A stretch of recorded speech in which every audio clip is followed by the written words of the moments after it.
સુરાપુરા દાદા, આજે ઘણા સમય પછી સુરાપુરા દાદાનો વિડીયો લઈને આવ્યો છું મિત્રો. હજી સુધી કોઈ એવી અપડેટ નથી સામે આવી કે તમારી સાથે હું શેર કરું, રજૂ કરું. તો આજે સુરાપુરા દાદાની માહિતી એ છે કે જ્યારે તમે પેલા આપણે ગમે ત્યાં કોઈ પણ ધામમાં જાવ તો એક ટાઈમ હોય જમવાનો, પ્રસાદીનો. કોઈ પણ ધામમાં પ્રસાદીનો ટાઈમ હોય, પણ સુરાપુરા ધામમાં 24 કલાક પ્રસાદી આપે છે. એ તમે કઈ વિચાર કર્યો છે કે આખરે આ રસોડાનું સંચાલન કેવી રીતે થાય છે?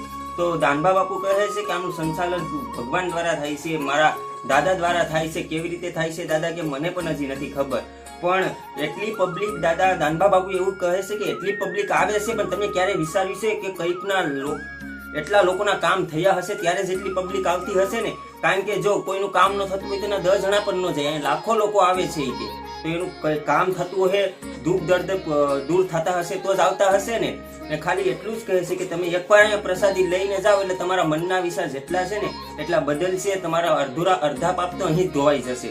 ને ખાસ કરીને દાદા એટલું કહે છે કે તમારી અંદર કોઈ પણ પ્રકારનું દુઃખ હોય ને તો ખાલી પાણી આરે તમે 2 અગરબત્તી કરી ને ખાલી બાધા નહીં રાખવાની, ખાલી એટલું રાખવાનું કે આસ્થાને લઈને ખાલી તમારું દુઃખની વાત કરવાની, એટલે દાદા તમારું દુઃખ જરૂર પૂરું કરશે.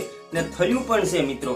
ને ઘણા લોકો એવું પણ કહે છે કે દાદા ધૂણે છે, પણ હકીકતમાં દાદા કહે છે કે બધા ધૂણે છે ને હું ધૂણું છું એનાથી અલગ છે.